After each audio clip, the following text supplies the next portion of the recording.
하나님 말씀 히브리서 11장 3절입니다. 히브리서 11장 3절입니다. 믿음으로 모든 세계가 하나님의 말씀으로 지어준 줄을 아나니 우리가 아나니 보이는 것은 나타난 것으로 말미암아 된 것이 아니니라. 아멘. 말씀 제목은 기독교 세계관의 구조입니다. 기독교 세계관의 구조입니다. 기독교 세계관은 크게 네 가지 구조로 되어 있습니다. 하나는 창조입니다. 창조. 두 번째는 타락입니다. 세 번째는 구원입니다. 혹은 구속. 그리고 이제 네 번째는 극치라는 표현을 썼는데요. 우리는 완성이라는 의미에 가깝습니다. 그래서 극치 혹은 완전한 완성. 이게 기독교 세계관의 기본적인 구조입니다. 이제 제가 오늘 이제 이렇게 기독교 세계관의 이런 구조를 말하는 이유는 뭐냐면, 사실상 미국의 기독교도 마찬가지고 유럽 기독교는 아예 저버렸고요. 이미 진적이 옛날이고, 원래 한국 교회가 세계관의 전쟁에서 처참하게 패했습니다. 그 이유는 이제 더 이상 이런 네 개의 구조를 가진 세계관에 대해서 소위 말하는 싸우려 하지 않아요. 그러다 보니까 교회 안에 소위 진화론적인 창조론이, 그러니까 진화론을 합한 창조론이 이제 교회 안에 들어오기 시작하고, 또 신앙과 학문을 별개로 보는 그런 자유주의자들, 그래서 자유주의적인 세계관, 자유주의자들은 예수 그리스도의 부활을 믿지 않습니다. 천국도 믿지 않습니다. 말 그대로 윤리 도덕적인 기독교로 이제 그렇게 믿는 걸 보게 되어집니다. 그리고 더 큰 문제는 워낙 동성애 문제가 통합측 부목사, 큰 교회 부목사가 했던 것처럼 원래 동성애를 하면 저주받고 또 심판받고 지옥 간다고 하는 그런 논조들은 원래 이제 더 이상 먹혀들지 않는다고 보면서 동성애는 물 건너 가는 것이다. 기독교가 더 이상 막을 수 없다고 설교를 한 적이 있습니다. 그것 때문에 난리가 났어요.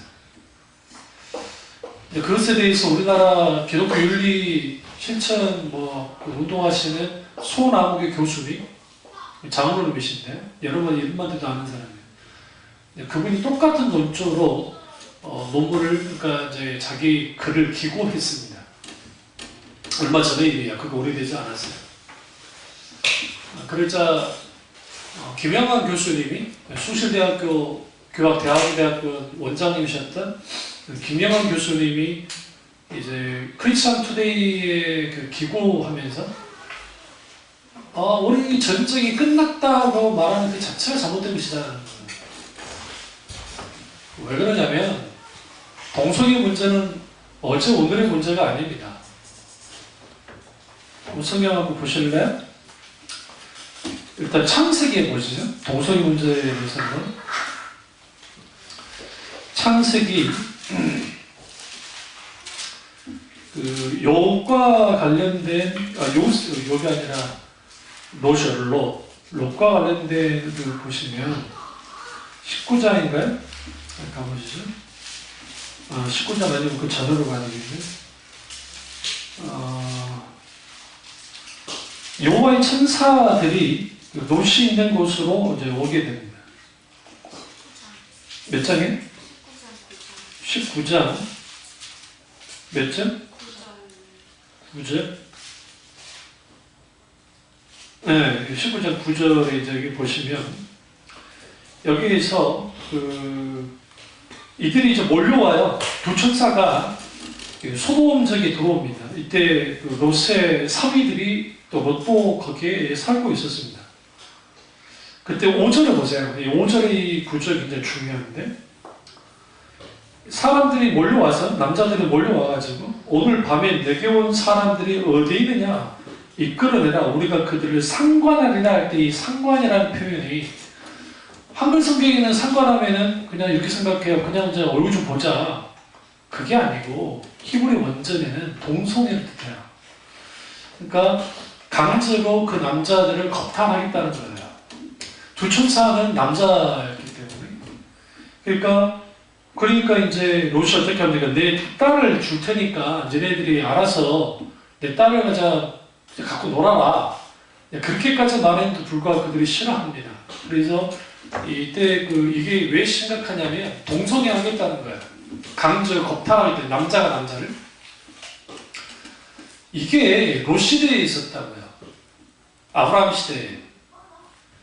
그러니까 여러분 이게 이 동성애 문제를 오늘 다루려고 한 건 아니지만 각 시대마다 이거는 아주 공공한 혐의이에요. 우리나라 고려 공민왕도 동성애로 빠졌고요. 또 그 전에 있던 목왕이라고 있어요. 목왕. 그 목종. 모르죠? 그 고려 왕 중에 목종이라고 있는데 그 목종도 동성애자입니다. 철자. 그러니까 그래서 그 왕비를 그 다른 놈한테 해가지고 애 갖게 만들고 그 사람을 죽이고 막 별짓을 다 했던 게 고려사에 기록되어 있죠. 그러니까 그런 일이 벌어지죠. 로마서 가보시죠. 히브리서 딱 잡아두고요. 로마서는 앞으로 가셔야 돼요. 로마서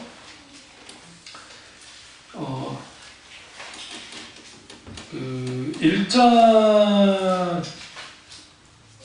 가보시면 이제 24절 그러므로 하나님께서 그들을 마음의 정욕대로 더러움에 내버려 두사 그들 몸 서로 욕되게 하셨으니 하면서 26절 이 때문에 하나님 그들을 부끄러운 욕심에 내버려 두었으니 곧 그들이 여자대로 술대로 쓸 것을 받고 영리를 씁니다. 여기 영리로 썼다는 게 뭐냐면 동성애예요. 그와 같이 남자들도 순리대로 여자 쓰기를 버리고 서로를 향하여 음욕에 부를 듯하며 남자가 남자와 더불어 부끄러운 일을 행하여 그들 그릇된 상당한 복을 그들 자신이 받았느니라. 로마 하면 딱 떠오르는 게 뭡니까? 그리스도 마찬가지고 고대 그리스 사회에 또 동성애가 생각보다 심했습니다. 그리고 로마도 거기 연장선상에서 아주 심했습니다. 그러니까 우리는 이걸 통해서는 뭘 봐야 되냐면 각 시대마다 동성애 문제는 그냥 그 시대에 그저 그런 문제가 아니라 이건 아주 심각한 문제예요. 이 부분은 교회가 방어하지 않으면 물론 너무 심할 정도로 막 이렇게 모독까지 가면 안 되겠지만 그들을 향해서 그렇다고 해서 이전에 이미 그 손아무개 교수님의 말대로 총장까지 하셨던 분인데 이미 이걸 물거나 우리 손을 벗어난 것과 똑같다고 하는 그런 논조는 아주 소위 말하는 직무유교예요. 그분의 제자 한 분이 글을 올리는 걸 제가 본 적이 있는데 나는 단 한 번도 그분의 입으로 해서 예수 그리스도에 대한 신앙 고백을 들은 적이 없다.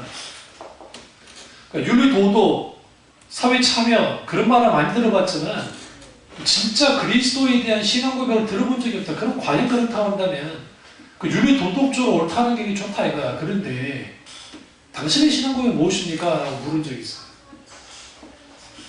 그러니까 우리가 근데 속으면 안 돼요. 뭘 속으면 안 되냐면 예전에 내가 신학을 할 때 자유주의 계열에 있는 교수님들이 인격도 괜찮고 사람들이 좋아요. 정말로. 근데 그들은 진리도 없어요. 근데 이상하게 보수적인 신학교 교수님들은 아주 돈도 밝히고 아주 성질이 진짜 윤리 도덕적으로 봤을 때 별거 아닌 사람인 게 정말 아닌데 그런 진리를 가르쳐요. 안 그런 그 교수님들도 계셨지만 우리는 뭘 따라야 돼? 여기에서 이제 여기서 이제 이게 이제 문제가 되는데 오늘 여러분 쉽게 이제 그 세계관을 다루니까 기독교 세계관이 뭔지를 일단 살짝 제가 여러분에게 알려드리고 기본 구조를 그리고 하나하나씩 이 세상에서 어떻게 이루어지고 있는지 봐야 돼요. 첫째, 창조, 크리에이션. 이 창조는 왜 중요하냐면 내가 그리스도인이면 하나님이 나를 창조했다는 것을 믿어야 돼요. 그러니까 신앙의 출발은 하나님이 창조주이시다. 나는 하나님의 창조하신 작품이라는 거 인정하는 것부터 기독교에 시작됩니다. 근데 오늘날 이게 아주 이상한 기독교가 되어가지고 창조 믿는 걸 따로 믿는 거야. 그러니까 난 진화론을 믿어. 근데 난 하나님 믿는데 이게 맞아요? 여러분이 창세기를 정확하게 이해하려면 로마서를 정확하게 이해해야 돼요. 여러분이 로마서를 깊이 이해하려면 창세기를 분명하게 잘 뭐라고 하냐면 읽어나가야 돼요. 로마서와 창세기는 거의 서로 강력한 영향을 주고 있어요. 어떻게 보면 창세기하고 로마서 있잖아요. 상관없을 것 같죠? 근데 로마서에 창세기에 있는 내용들이 많이 나와요. 여러분이 생각한 것보다. 그런 의미에서 아주 중요한데요. 하나님이 천지 만물을 창조하셨다 라고 하는 것을 믿는 기독교 세계관은 창조하셨다 하면 창조하신 분이 있잖아요. 그리고 창조된 피조물이 있을 거잖아요. 그럼 그 안에서 모든 세계관이 이제 생각이 다 이루어지는 거예요. 다시 말하면 창조주 하나님을 전제하는 게 기독교 세계관이에요. 성경은 하나님을 증명하는 책이 아니에요. 사람들이 착각을 해요. 성경은 하나님을 증명하는 책이 아니고 성경은 출발부터가 하나님은 존재하신다로 출발해요. 그러니까 베레시트 하샤마이 하메를 에를 할 때 태초에 하나님이 천지를 창조하시니라 할 때 하나님이 천지를 창조하셨다 하면서 선언이 뭐예요? 하나님은 창조하신 하나님이야. 하나님은 스스로를 증명할 이유가 없어요. 왜? 그분은 스스로를 존재하시기 때문에. 만약에 어떤 신이 자기 자신을 존재를 증명해야만 한다 한다면 그는 신이 아니에요. 이게 좀 어려운 말입니다. 그래서 하나님은 우리에게 자기 자신이 하나님이라는 것을 설명할 이유가 없어요. 그분은 스스로 하나님이기 때문에. 그럼에도 불구하고 하나님이 계시하신 이유는 하나님이 살아서 역사하는 하나님의 것을 알도록 하기 위함이에요. 그러니까 이게 성경은 하나님을 증명하는 책이 아니라 성경은 하나님이 이렇게 역사하셨다는 것을 기록된 거예요.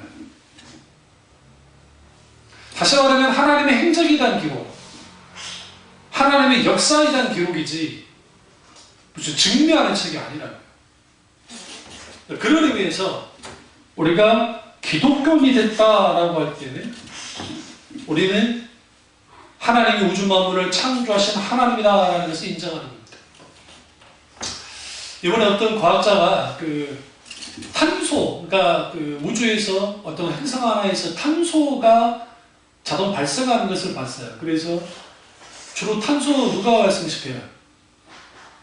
이산화탄소 무슨 있을까? 식물에서 나온 건지 광물에서 나온 건지 어떤 건지 모르겠지만 하면서 이제 마치 화성 뒤쪽에 물이 있고 물이 있으면 생명이 있을 수 있다고 생각하는 논리를 가져가요. 진화론 논리라니까. 그러니까 그게 소위 과학의 이름이라는 것을 가지고 그렇게 막 주장을 해요. 그럴듯하게. 그러면 오늘날의 사람들이 얼마나 이 세계관이 과학주의적인 세계관, 근데 과학주의도 아주 미신화돼가지고 마치 진리예요, 진리. 우리는 아직 화성까지 직접 사람이 내려가지 못했어요. 여러분, 우리 달 탐사 있잖아요. 이번에 뭐 30년, 사실 50년 됐다고 하는데 달에 내려간 지가 이제 내년이 50년이 되는데. 그런데 그때 잠깐 거기 달에 사람들이 있다가 만 거예요. 그래서 미국에서 지금 2035년인가 뭐 40년에 영국 기지를 만들겠다 하잖아요. 달에다가 사람이 거주할 수 있는 거기를 만들어서 이제 다 하겠다라고 나오는데, 그러면 이 세계관에서 진화론적인 세계관에 딱 박혀있는 사람들은 일단 하나님을 부정해요. 하나님을 부정하기 때문에 눈에 보이는 것만 믿어야 돼. 그런데 문제는 뭐냐면 그 기원설들 뭐 우리가 학교에서 진화론 배웠듯이 그 진화론의 수많은 것들은 설이야, 설. 증명된 게 아니고 가설이라고요. 그 가설을 마치 증명된 것처럼 그렇게 봐요. 특별히 여러분 자연사 박물관 애들 데려갈 때 좀 조심해야 돼요. 저 서대문에 자연사 박물관이 있고 우리나라 자연사 박물관들이 있는데 그 자연사 박물관들은 다 진화론 그대로 되어 있기 때문에 그러니까 그런 의미에서 우리가 하나님이 창조주 하나님이시다라는 것을 믿는 것 그것은 아주 기독교인의 중요한데 문제는 뭐냐면 기독교인들 내교 속에서도 창조보다는 진화론에 또 목사님 중에서도 또 소위 교수라고 하는 사람들 중에서도 진화론에 무게를 주는 사람들이 있어요. 그럼 이제 창조과학회는 어떻게 봐야 되느냐? 저는 창조과학회를 그렇게 좋게 생각지 않습니다. 김명혁 교수라든지 그분들 왜 그러냐면 그분들이 해석하는 성경 해석이라는 것이 너무 세대주의적이고 극단적이에요. 그러니까 극단주의적인 세대론자예요. 자기는 아니라는 거죠. 문자주의. 그리고 킹 제임스 버전 흠정음이라는데 영국의 킹 제임스 왕 때 영국 성경 하나가 나오는 게 킹 제임스 버전이라고 해요. 킹 제임스 성경이라고 하는데 마치 그것만이 진리의 말씀인 것처럼 그렇게 주장해요. 안식교의 주장도 많이 이분들이 주장을 하고 특별히 세대주의 영향을 극해 받아가지고 그러니까 문자주의로 가고 제가 또 하나 더 놀라운 것은 그분들이 막 성경 숫자 가지고 해석하는데 그 개마라라고 해서 이게 유대 신비주의 해석 방법 숫자 가지고 막 해석하는데 유대 신비주의 해석을 창세기 1장에 있는 히브리어 가지고 숫자로 해가지고 그 코드가 있다는 거예요. 그 코드 가지고 막 해석을 하는데 제가 그 강의를 들으면서 아멘 하는 사람들한테 경악을 했어요. 왜 경악을 했냐면 그거는 유대 신비주의자들이 주장하는 것들이에요. 그것이 마치 성경에서 말하는 것처럼 그러니까 이분들이 7,000년설을 주장해요. 지구의 나이는 7,000년이다. 1만 년이 넘지 않는다. 그래서 그 짧은 지구론에 대해서 말해요. 물론 그것까지는 그럴 수 있다고 생각해요. 그런데 거기에 그 여러 가지를 좀 뭐라고 그래요? 진화론자들과 똑같이 이분들도 너무 심할 정도로 한쪽으로 치우쳐서 막 그렇게 해요. 한 번쯤은 들을 만한 강의이긴 해요. 그러나 거기에 있는 심각한 오류들이 많다. 그래서 기독교인들이 창조에 대해서 받아들일 때는 잘 들으세요? 오늘 본문의 히브리서 기자가 믿음으로 모든 세계가 하나님의 말씀을 지어준 줄 우리가 아나니 이 세상 만물이 창조된 거 어떻게 할 수 있어요? 믿음으로 알아요. 그러니까 창조과학에서 자기들은 과학적이라고 하면서 과학으로만 성경을 증명하라고 하는데 성경은 과학책이 아니에요. 그리고 성경은 증명되는 책도 아니에요. 왜 그러냐면 기원에 대한 것은 누구도 본 적이 없어요. 그러면 창세기, 출애굽기, 레위기, 민수기, 신명기 누가 썼어요? 모세가 썼죠. 그 모세가 천지 창조할 때 그럼 그 현장이 있었나요? 아담도 천지 창조가 어떻게 된지 몰라. 왜? 마지막 날에 창조돼가지고. 무슨 말인지 아시죠? 아담도 몰라요. 아담은 그냥 제일 먼저 만드셨으면 아담이 다 지켜봤을 텐데 아담도 몰라요. 그래서 하나님의 창조는 신비예요. 신비 속에 있다고. 왜 신비 속에 있냐면 인간의 과학이 무슨 뭐 어마어마하게 발전해도 절대로 그걸 증명 못해요. 어떻게 기후를 증명하겠어요? 여러분 우리나라의 인공태양 1위인자 1위 연구의 1위예요. 왜 인공태양을 만들려고 하는 줄 아세요?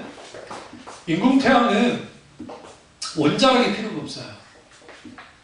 그러니까 지금 원자력이 완전 무섭잖아요. 이게 한번 터지면 방사능 때문에. 근데 이 인공태양은 수소해가지고, 수소 여러 가지 뭐 해가지고 연구를 해요. 온도를 엄청나게 막 수만 도 이상까지 올려요. 순식간에. 근데 지금 우리나라가 제일 앞서 있어요. 그 기술이. 목표는 그 어마어마한 인공태양을 우리 지하에 만들어졌어요. 우리나라.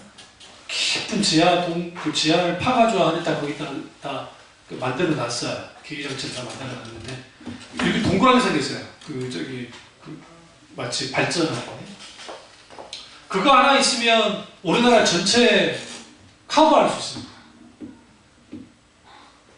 그러니까 인공태양을 하는 거예요. 만약에 핵전쟁 나가지고 해가 막 없어도 그 인공태양을 가지고 충분히 할 수 있는. 아직까지는 그게 몇 초를 못 견뎌요. 그 열을 막 할 수 있는 게. 이걸 좀 늘려가면 이게 아마 계속 할 수 있지 않을까 그러면서 그 연구를 합니다.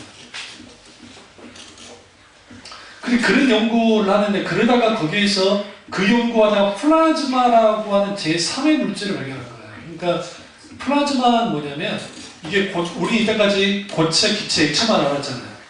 근데 이게 고체도 아니고 액체도 아닌 물질이 나왔어요. 그게 플라즈마예요. 근데 그 플라즈마가 이제 우주로 보시면 우주의 그 블랙, 그러니까 우리 하늘차 쳐다보면 까맣죠? 그걸 암흑 물질이라고 하는데 이 암흑 물질이 어떻게 구성되어 있는지 몰라, 인간이. 우주의 70% 이상이 암흑 물질로 되어 있어요.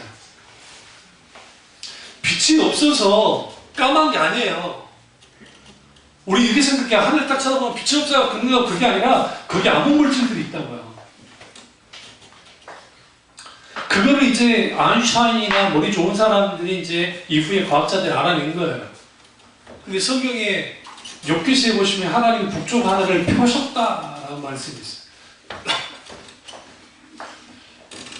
그 흑암이 올랐다, 그 흑암이 있고 막 그런 말들이 막 성경에 나오는데 어쨌든 성경은 과학책이 아니기 때문에 아무리 과학이 발전을 해도 창조의 신비를 밝혀낼 수 없어요. 그게 인간의 한계예요.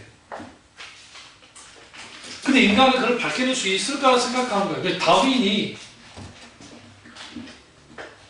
그 갈라파고스 제도에서 이상한 것들을 보면서 이제 진화에 대해 생각을 했는데 그 사상이 결정적으로 창조 신앙에 대해서 강력하게 도전을 했고 그 진화로 영향받은 사람이 마르크스예요. 강력하게. 그래서 유물론이 나온 거예요.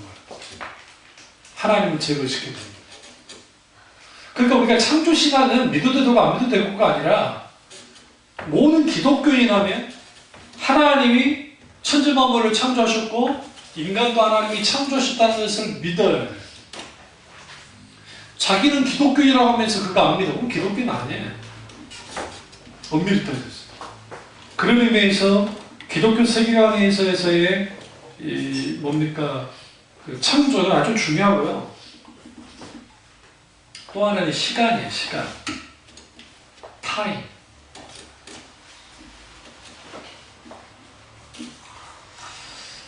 하나님이 천지를 창조하셨어요. 그때 시간이 생겼어요. 그러니까 시간이 함께하는 창조예요.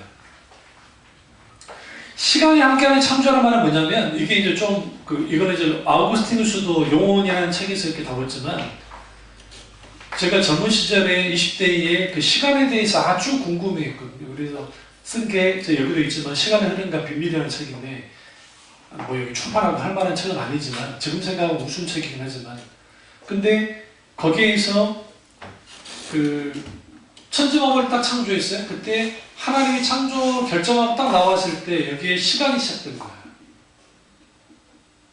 그러니까 시간도 하나님이 창조물이에요. 그러면 이 모든 인간은 그 시간 안에 갇혀 있잖아요. 누구도 벗어날 수 없어요.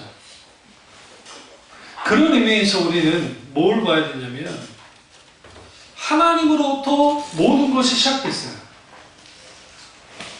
그래서 기독교 세계관에서 창조가 왜 중요하냐면 하나님이 단순히 조물주다라는 차원을 뛰어넘어서 모든 것의 시작은 하나님께로 시작됐다는 거잖아요. 그것을 믿는 신앙으로부터 이제는 세계관을, 가치관을 가지고 살아가야 되는데 오늘날 그러지 못한다고요. 신앙 세계에서는 그럴 줄 모르지만 밖에 나오면 그러지 않는 거예요. 두 번째는 타락이에요. 빼. 타락이라는 뜻은 한자로 타락이고 히브리어적인 의미도 그렇고 영어 의미도 펠이라는 단어는 끝없이 떨어진다는 뜻이에요. 보세요. 하나님이 여기 계세요. 만약에. 근데 인간이 같이 있었어요. 그런데 타락해서 쭉 떨어져요. 떨어지면 어떻게 돼요? 하나님과 거리가 멀어지죠. 이게 타락이에요. 제가 그러잖아요. 지옥의 고통이 왜 힘들까? 지옥이 왜 힘들까? 믿는 사람이나 안 믿는 사람은 상관없이 모든 인간은 존재적으로 하나님을 의존하게 돼 있어요. 왜냐하면 하나님이 창조하셨기 때문에. 그래서 하나님에 대한 절대적인 우존 존재가 인간이에요. 그런데 하나님께서 뭐 하는 거예요? 지옥으로 가게 하면 하나님으로부터 멀어져요. 그러면 인간은 끝없는 흑암의 기쁨 속에 들어가요. 끝없는 흑암의 기쁨 속에 딱 들어가게 되면 거기에서 뭐냐? 시면의 고통을 느껴요. 그는 상상을 초월해요. 예수님 말씀대로 거지 나사를 비유해서 풀무불이 있고 거기에 뭐 유황불이 튀기듯이 하는 것이 지옥, 단순히 그 정도 지옥이라고 한다면 응? 대한민국 사람들은 견디지 아버지만들 불가마에서도 견디는 거예요. 그러잖아요. 근데 그 정도가 아니에요. 이 부분을 캐로가 잘 말하고 있어요. 인간은 근본적으로 고독에 죽음에 이르는 데에 걸렸는데 그것은 고독이다. 그래서 그 하나님으로부터 멀어지는 것이 이게 뭐냐? 아주 큰 고통입니다. 그래서 창세기 3장의 이야기를 자유주의자들은 어떻게 받아들이냐면 이 사람들은 이거는 일종의 하나의 그냥 이야기다. 실제 있었던 일이 아니다고 말했잖아요. 그리고 아담의 죄가 우리 죄와 뭔 상관이냐 하면서 그 아담의 대표론, 예수 그리스도의 대표론에 대해서 부정합니다. 받아들일 수 없다는 거죠. 그래서 이 전적인 타락에 대해서 받아들이지 않으면 완전한 타락, 그리고 이 원죄가 유전되어져 간다는 것을 받아들이지 않으면 이것은 뭐가 되느냐? 이제 그 기독교 세계관으로부터 멀어져 있어요. 여러분이 뭐 페나기우스하고 뭐 아우구스티누스의 논쟁 같은 뭐 그런 거를 말씀드리면 좋으니까 놔두고, 그러니까 이거예요. 일종의 인간이 구원을 받으려면 구원받기 위해서 뭘 해야 된다고 생각하는 거예요. 그러니까 한국교회가 가장 잘못됐던 게 뭐냐면 지나친 값싼 은혜를 강조하다가 행함마다도 사라진 거예요. 이게 문제였던 거예요. 이게 좀 복잡하니까 다음에 제가 말씀드리고 어쨌든요. 그래서 전적인 타락은 하나님의 전적인 은혜가 없이는 구원받을 수 없다는 것을 전제합니다. 그래서 우리는 죽을 때까지 하나님의 은혜로 구하면서 살아야 돼요. 세 번째는 구원입니다. 혹은 구속입니다. 하나님이 우리를 구원하는 거예요. 누구를 통해서? 메시아이신 예수 그리스도를 통해서. 이게 기독교 세계관의 기본 구조예요. 문제는 뭐냐? 예수 그리스도가 우리의 구원자신가? 이 문제예요.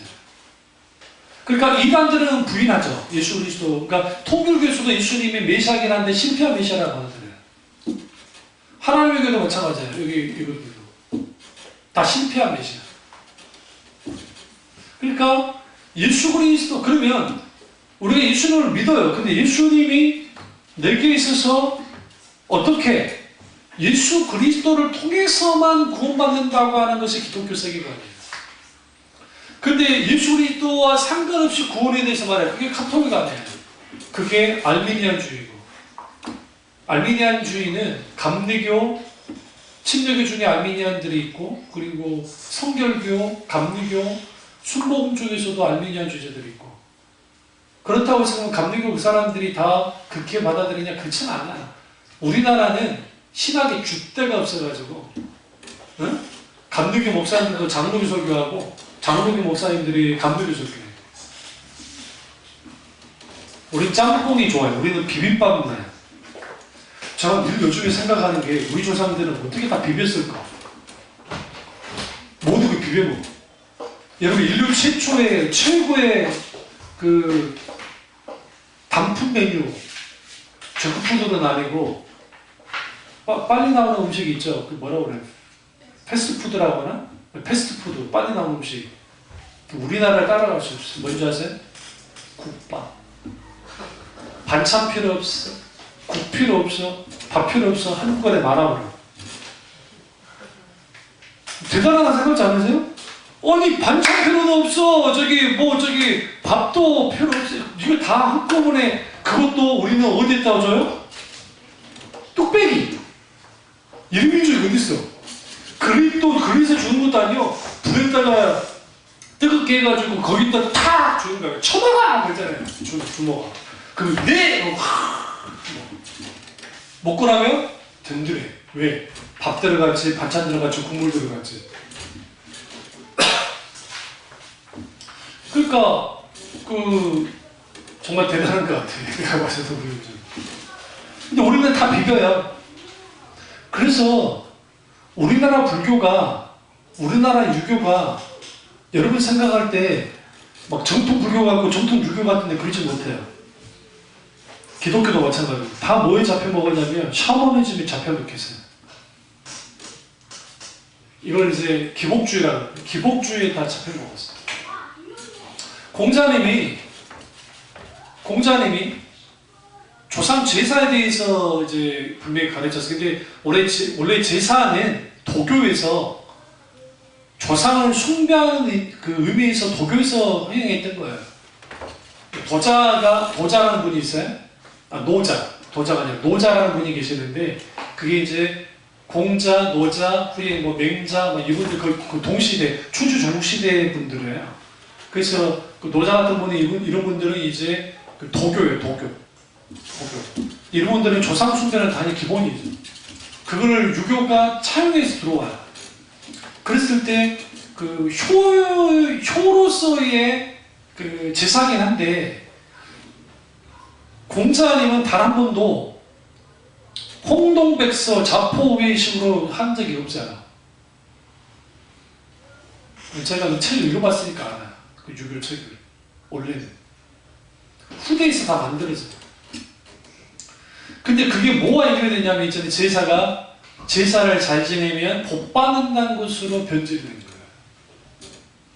그러니까 기본 강조점은 돌아가신 분 제사 열심히 해라는 게 아니에요.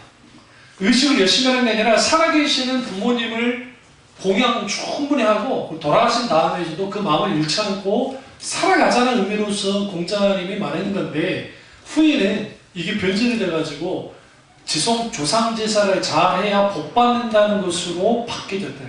못하면 뭐다? 벌 받는다. 실제로 공자가 이제 제사 지낸 방법을 배우려고 사람들이 몰려갔어요. 근데 이제 생각보다 남다운 노릇이 있고 공자가 있다가 이제 어떻게 제사상을 찾았냐고 이제 사람들이 본 거예요. 와서 딱 보니까 다 욕을 했어요. 공자한테. 어떻게 이따위로 준비를 했느냐.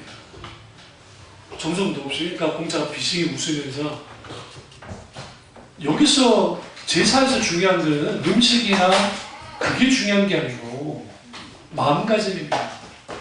우리 절대로 형식에 매여 있거나 형식에 계속 가면 올라가는 본질이 흐려집니다 라고 공자가 말을 해요. 한국 유교는 의식만 치중하잖아요. 의식만 치중하다가 실질적인 공자의 정신을 잃어버렸어요. 기독교는 어떤가요? 예수님의 가르치신 십자가의 복음을 기복주의에 의해서, 샤머니즘에 의해서 무너져 버렸어요. 제가 어떤 분이 글 올리는 걸 보고 내가 이거는 완전히 기독교를 향한 말이다. 내가 아주 깊이 생각했던 게 뭐였냐면 어떤 분이 그렇게 써놓은 거야. 우리의 불교를 보자. 이게 불교인가? 그러니까 그 불교 신자분이 이제 그걸 그러면서 뭐라고 말하냐면 기복주의에 점령당해버린 불교. 아니 전에 그 기와장 있죠? 기와 올릴 때 그 일일이 자기들 이름 쓰고 해가지고 올려. 그리고 공덕에 대해서 복 받는다고. 그리고 연등에 그 저기 4, 5, 18일날 막 할 때 거기에 그거 아세요? 대웅전 가까이 들어올수록 비싼 거? 아무나 가까이 오지 못하게 해줘요. 그게 어떻게 있겠냐? 태국 스님들이 비만자들이 많대. 이게 사회 문제가 돼가지고 왜 그러냐면 태국 스님들이 하루에 한 끼만 드셔야 돼. 하루 한 끼. 그것도 3시. 낮에. 그러니까 이분들이 탁발해가지고 음식이 들어오잖아요. 폭식을 하는 거예요. 그러니까 폭식을 하니까 내가 하루치를 다 먹어야 되잖아요. 그러니까 이제 이게 비만해진다. 스님들. 그 비단 그게 타종교만의 문제냐? 그렇지 않습니다. 여러분, 인간의 종교심은 무엇보다 강합니다. 종교심은 철저히 자기 사랑과 세상 사랑과 연결이 되어 있어요. 그래서 이게 욕망, 욕심, 탐심과 관계가 있어요. 그래서 종교심은 자기를 위해서 열심히 나아요. 신을 위한다고 하지만 내가 이렇게 함으로 신이 내게 복 줄 거야 생각하면서 그렇게 가요. 그러다 보니까 이 신앙이 예수 그리스도께서 나를 구원하셔서 구원하기 십자가에 못 박혀 돌아가셔서 그럼 내가 예수님 때문에 구원받은 이 감격이 커야 되는데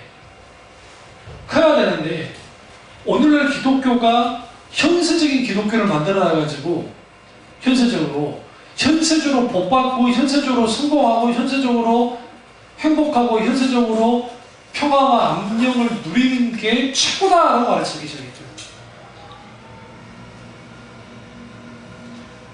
그러다 보니까 구원은 내가 그냥 딱 우리가 자격증 따듯이 따면 되는 것으로 가르치기 시작해서 이게 싸우는 분감사님. 그 틈을 누린 게 박옥수예요. 권신찬이, 박옥수, 이유환이 고음파 세 부릅니다. 유병원 씨는 뭐 죽었으니까 그렇지. 권찬이도 죽었죠. 그러니까 그렇게 다가오면서 기독교인들 많이 물어갔고 한국 기독교인들에서 가장 중요한 게 내가 구원받았음에 대한 감격 그리고 구원의 확신이 어떠한가 듣다 말이에요.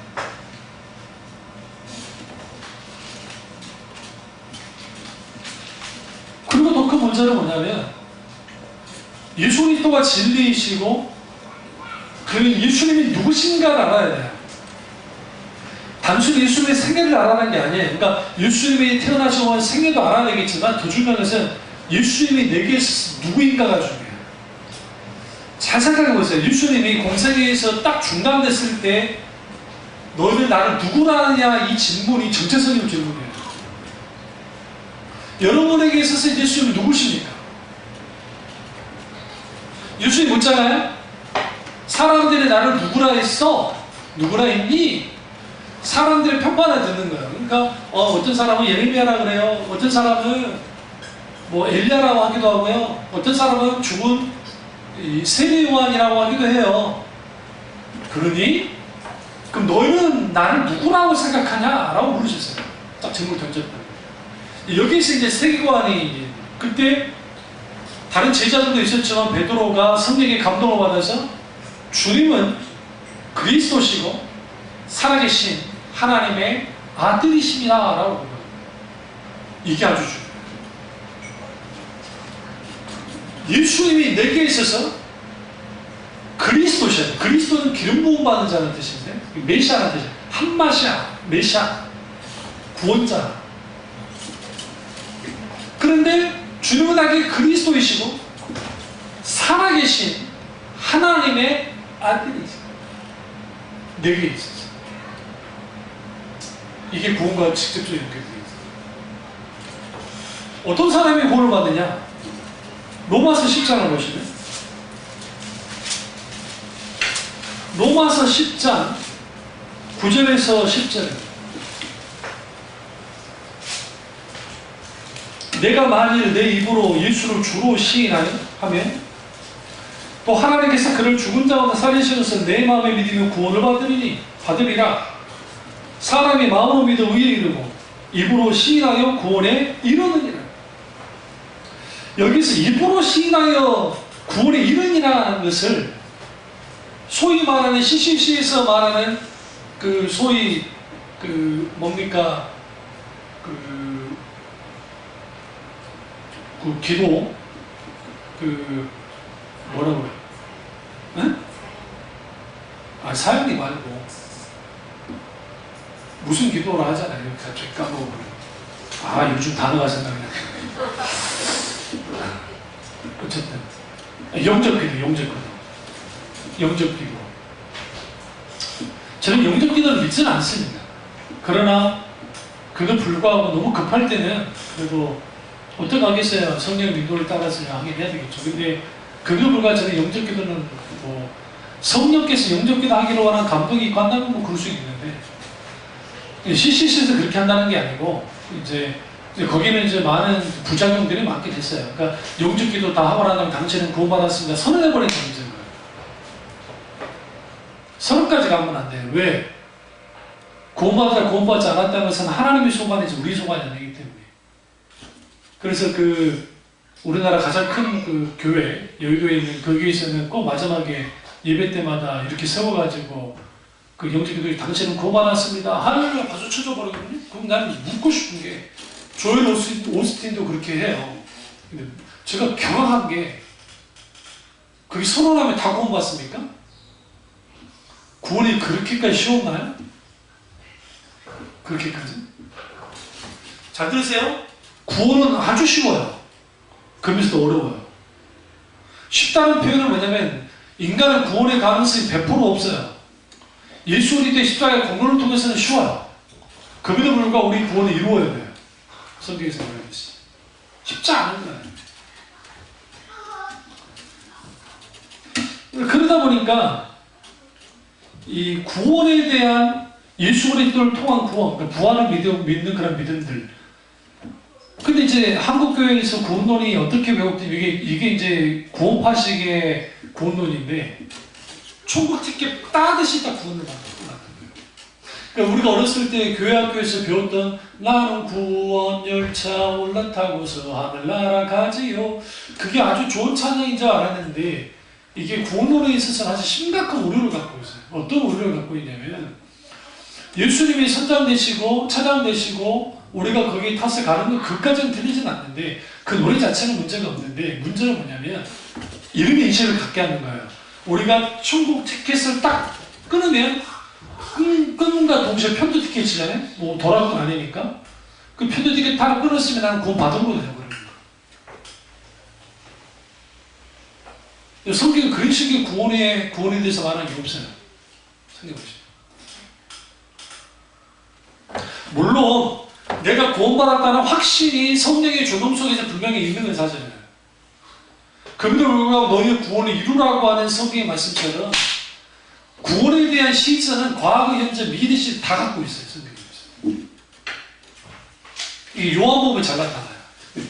저는 요한복음에 강하게 영향을 받은 사람이기 때문에 요한복음의 그 부분이 정말 잘 나타납니다.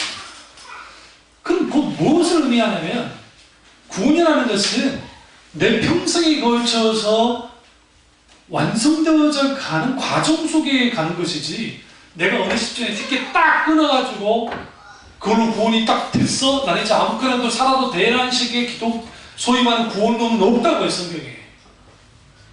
근데 오늘날의 기독교인들이 나 구원 받았으니 이제는 내가 아무거나 살아도 돼 이런 논리 가졌죠? 은혜로 구원받고 행함으로 축복받자. 이게 분강사들이 늘 하는 말 아닙니까? 우리가 헌신 축복해서 축복받으십니다. 그 논리 자체는 틀리지 않아요. 근데 여기에서 심각한 오류를 하나 갖고 있는데 그게 뭐냐면 구원으로, 그러니까 구원은 은혜로 받고 축복은 행함으로 받는다라는 논리가 성경에 어디 있냐고요. 이거 가지고 나와요. 심는 대로 거둔다고. 성경은 심는 대로 거둔다는 말을 분명히 가져가요. 틀린 것도 아니고. 이거는 실질적인 그 진리예요. 심는 대로 거두는 거지. 그런데 기독신앙은 심는 대로 거두는 것을 뛰어넘어요. 응? 우리가 행하는 그 자체 속에서도 하나님의 선제적인 은총이 없으면, 은혜가 없으면, 하나님 은혜가 없으면 못해요. 이게 불가능한 겁니다. 그걸 전제해야 돼요. 그리고 그렇게 심은 자들에게 실질적인 복이 있는 것이지. 근데 우리는 심어라 심으면 다 된다. 그래서 기도를 심고 뭐 심고 심어라. 복받자 온통 관심이 어디냐? 복에 관심이 가는 거예요. 복에 관심이 가다 보니까 무슨 일이 벌어지냐면 거기에서 하나님은 온데간도 없고 하나님의 우주가 뜻도 온데간도 없고 내가 원하는 것만이 남아있는 그런 기독교가 되고요. 그리고 구원론이, 그러니까 구속, 하나님의 예수 그리스도의 구원의 감격이 메말라가고 구원의 가치가 땅에 떨어질수록 신앙은 철저하게 현세적이 돼요. 그래서 전도할 때 어떻게 전도해요? 예수님 믿고 복 받으십시오. 예수님 믿고 구원도 받고 복도 받으십시오. 예수님 믿는 것 자체가 복 받은 건데 현세적인 복을 그대로 끌어와요. 그러니까 그 마태복음 5장과 그 다음에 시편 1편에 있는 그 복에 대한 것, 의인은 그 복 있는 사람은 할 때 아슈레 히브리 언어 1장에는 히브리 시편 1장에는 그리고 또 그 마태복음 5장에 있는 산상수훈의 복들 8복, 마카리오스라고 하는 그 단어, 그리고 신명기의 저주와 복에 대한 말씀이 나와요. 복. 근데 우리가 신명기에서 뭐라고 말하냐면 하나님 그분 자신이 복이라고 성경은 말해요. 그러니까 성경에서 복의 개념은 물질적이고 실질적인 어떤 그 성공 그것을 복이라 말하지 않고 하나님 그분 자신이 복이라는 거예요. 이게 오늘날 한국교회가 복을 무엇으로 바꿔놨냐면 전체적으로 내가 가지고 누릴 수 있는 명예, 권력, 돈, 이런 것들이 복이라는 것을 가르쳐놨던 거예요. 뭐 때문에 그래요? 구속의 신앙, 구속사적인 신앙이 땅에 떨어지면 신앙은 철저히 현세적이 돼요. 현세적이 되면 모든 신앙의 초점이 어디로 맞춰져 있냐면 지금 이 상황이 저희가 어떤 복을 하는 거예요. 이번에 그 CF 중에 인류 역사상 늘 있었던 주제 건강. 그러면서 딱 장면이 뭐가 나와요?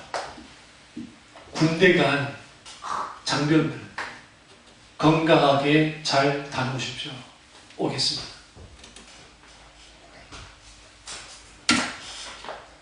마지막 상표 뭐예요? 여러분 저기 홍삼 제일 잘 맞는 데 어디예요? 응? 정관장. 그게 선전이에요. 정관장은 100년 이상 그 건강을 위해서 애쓰고 있습니다. 여러분 군대 보는 엄마들이 홍삼 사서 줄 수밖에 없어. 정관장 내 아들 사서 줘요. 왜 정관장 그렇게 애써줬는데 엄마보다 더 애써주자. 그러니까 여러분 그게 무슨 코드를 잡는 거냐면 군대 보는 지금 대한민국의 군대 보낸 엄마들이 지금 우리 군대 한 50만 명 되거든요. 현재 50만 명의 엄마들을 부모님들이 지금 애들을 보내고 있잖아요. 군대에 50만 명만 사봐. 왔다잖아요. 안 그래요? 예전에 우리 초코파이 선전 중에 우리 누구야 손흥민이가 다른 팀 에버튼인가 어디 그 선수 하나를 디스태클 해가지고 인도가 부르져가지고 저기 수술받은 사람이 있는데 우리 한국 팬들이 정을 담아줬어요. 정을.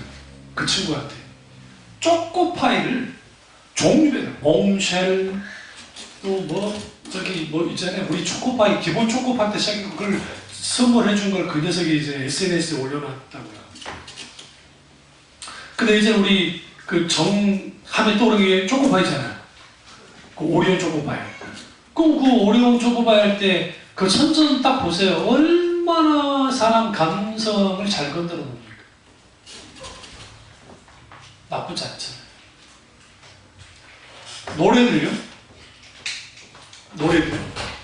노래들 중에 세상 노래를 할지라도 여러분의 마음을 감성을 딱 자극하는 노래들이 있습니다. 그게 뭐냐면 추억 속에 있었던 노래들이에요. 제이 스치는 바람에 중학생 때나 뭐 초등학생 때 불렀을 거 아니에요. 제이 여기는 초등학생이지만 나는 어디에 다 고등학생들이 그럼 막 그의 모습 보이면 그럼 옛날에 추억이 생각나요. 그 사람들이 다 그 감성 속에서 가요. 이걸 전문용어로 넛즈라고 하는데 요즘 넛즈라는 그게 아주 유명한데 이게 이제 나쁜 쪽으로 흐르는 경우, 좋은 쪽으로 흐르는 경우가 있는데 인간은 기본적으로 감정의 동물이기 때문에 굳이 표현하면 세상 말로 하면 그래서 모든 것이 감성을 흔들어요. 과거 한때 대한민국에서 내노라는 그 부흥가수 목사님 이사모의 목사님 여러분은 뭐 알지 몰라. 강다리 목사님 권사님 중 아실 줄 몰라. 웃기고 울리고 하는 분들이 정말 있어요. 이성모 목사님 배우고.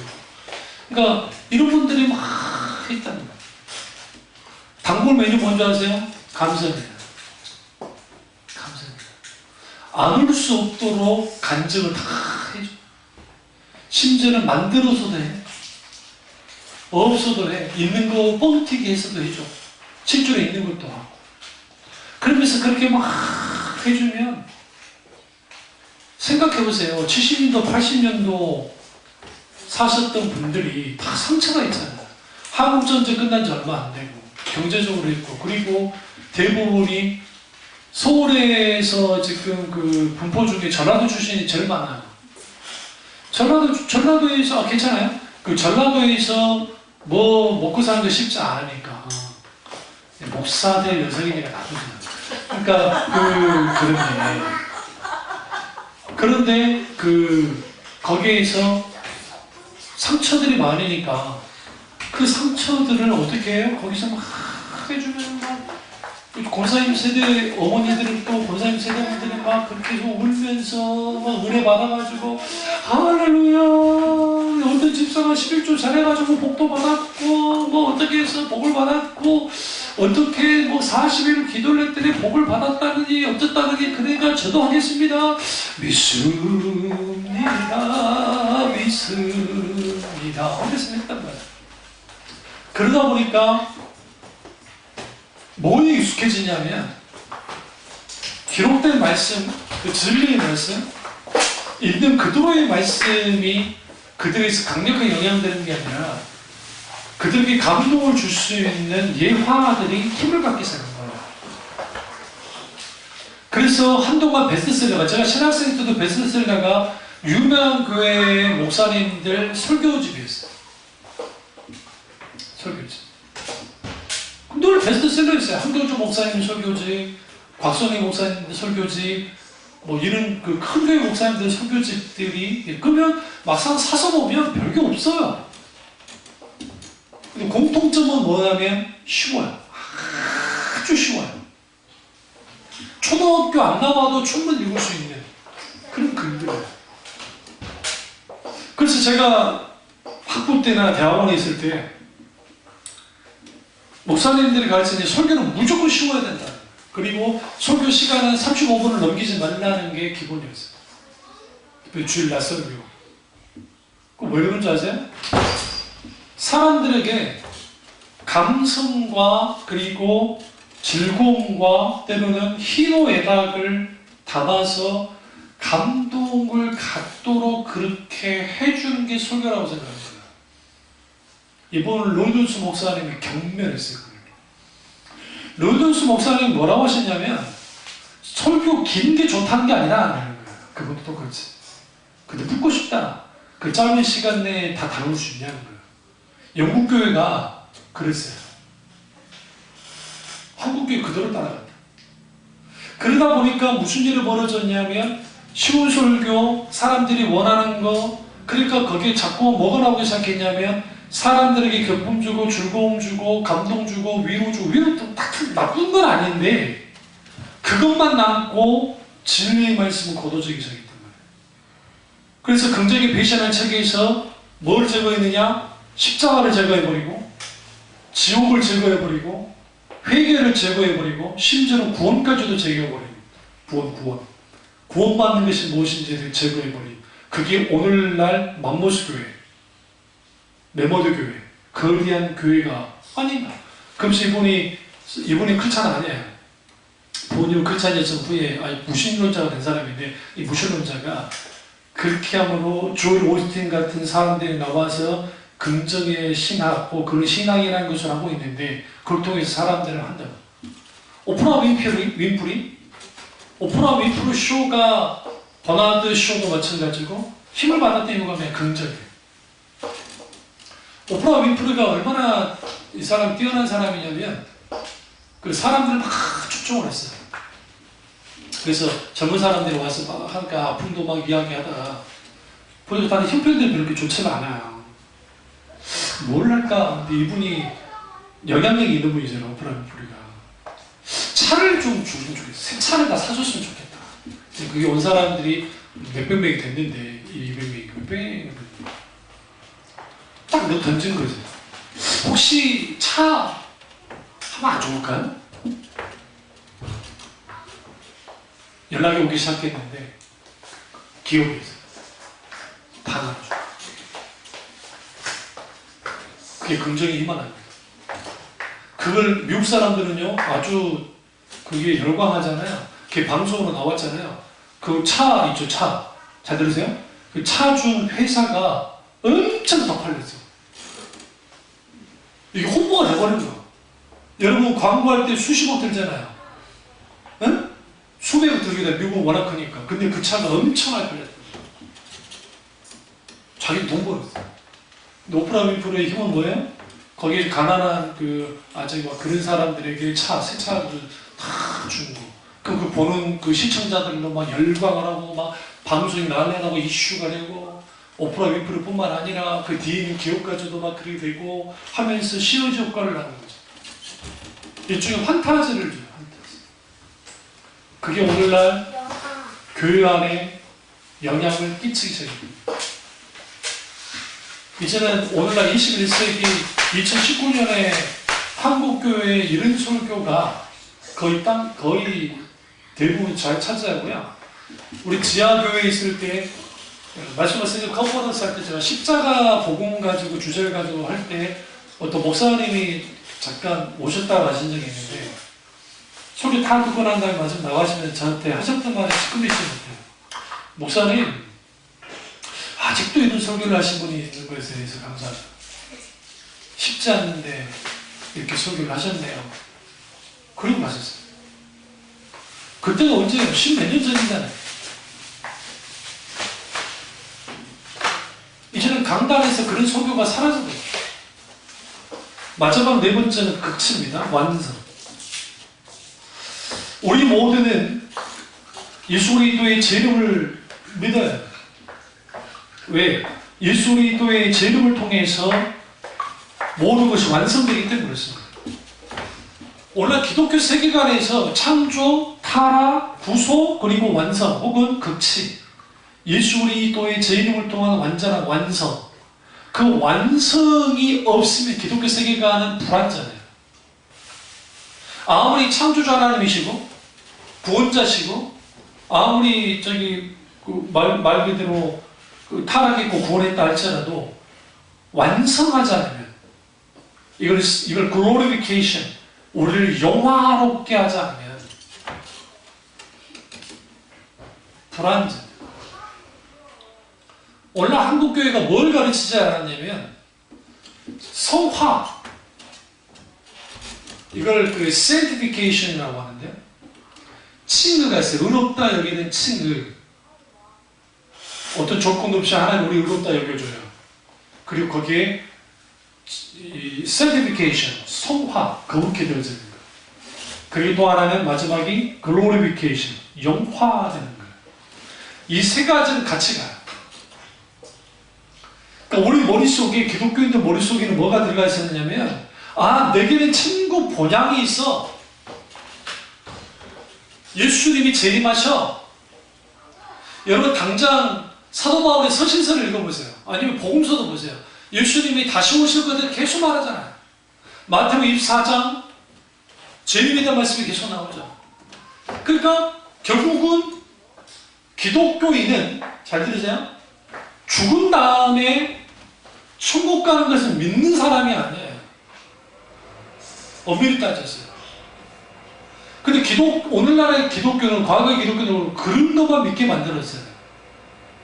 그러니까 오늘날의 삶은 천국의 삶을 살지 않는 거예요. 근데 예수님은 그렇게 말한 적이 없어요. 다른 분도. 하나님의 나라가 이미 너에게 임했느니라 말씀하신 걸 통해서 이 땅에서 하나님의 나라를 살아라고 말씀하셨어요. 그래서 베데스다 연못에 있었던 병자를 고치시고 난 다음에 다시는 죄 짓지 말라고 하시고, 그 네가 죄사함을 받았느니라. 어떤 사람에게는 너에게 뭐 있다? 네가 나았느니라. 네가 죄 용서 받았느니라. 아니면 주님이 내가 너에게 생명을 준다. 뭘면 예수님을 믿고 구원을 받았어요. 그때부터 우리는 드디어 한 살이 시작되는 거예요. 한 살. 무슨 아시죠? 각기 우리 나이가 있지만 내가 구원받은 시점부터 이제는 내 실질적인 생애가 시작되는 거예요. 근데 이 생애는 뭐와 연결이 되느냐? 이터널 라이프, 영생과 하나님과 나 사이에 영원한 생명과 관계 있어요. 그럼 이런 사람이 있죠. 내가 고려 확신이 불명치 않아. 내가 언제 구원받지? 뭐 당연한 거예요. 구원파가 말하듯이 몇 월 며칠날 구원받 부른 건 아니죠. 그 분명한 것은 내가 지금 예수님 때문에 예수님으로 말미암아 구원받은 사실 알아. 성경의 조정 속에 있어. 어떻게 뭐 알아. 그렇다고 한다면 나는 지금 이제 뭘 살아야 되냐면, 한계적인 시간 속에서 살지만 내가 아무리 오래 살아봤죠. 보세요. 지금 여기 있는 분들 인생의 반은 다 살았어요. 45살 되시면 45살도 90살까지 사셔야지 반이요. 근데 여기 지금 90까지 버틸 만한 인간이, 사람이 몇 분이 되신지 몰라. 쉽지 않잖아요, 솔직히. 네? 그럼 우리는 내 인생의 반 이상 살았다고요. 그럼 우리는 이 인생만 살아가느냐? 그렇지 않다고요. 내 인생은 얼마나 남았는지 모르는데 우리는 영원을 같이 살아요. 이게 구원이에요. 이게 하나님 나라의 백성의 삶이고, 우리 머릿속에 뭐가 들어가 있었냐면, 나는 영원한 삶을, 영원한 생명을 가지고 있고 영원한 삶을 사는 사람이다. 당연히 이 땅에 소망을 두며 살지는 않아요. 물론 이 땅에 최선을 다하는 삶을 살아야 되지. 그리고 우리는 뭘 바라봐요? 예수 그리스도의 제 이름을 바라보면서 신앙생활하고 살아가는 것. 그게 뭐냐? 그게 바로 기독교 세계관이고, 기독교 세계관의 이 극치는 하나님의 나라가 임하는 것으로 나타나는데, already 난예시라고 하는, 이미 왔다 그러나 아직 오지 않았다고 하는 이름 속에서 사는 거예요. 하나님 나라가 오긴 왔어. 근데 완전한 하나님 나라가 아직 오지는 않았어. 그 사이에서 사는 게 우리인데, 우리는 거기서 어떻게 살아야 돼요? 어떻게? 하나님의 영원한 생명을 누리면서 사는 거예요. 천국의 소망을 가지고 살고 재림에 대한 갈망을 가지고 살아야 되는데, 저나 여러분이나 예수님의 재림에 대해서 얼마나 생각하고 신앙생활 하십니까? 재림 생각조차 하지 않아요. 왜? 이장님이가 또 우리에게 학을 떼게 나가가지고 예수님의 재림에 대해 생각조차 하지 않게, 그게 누가 만드는 거예요? 사탄이 이렇게.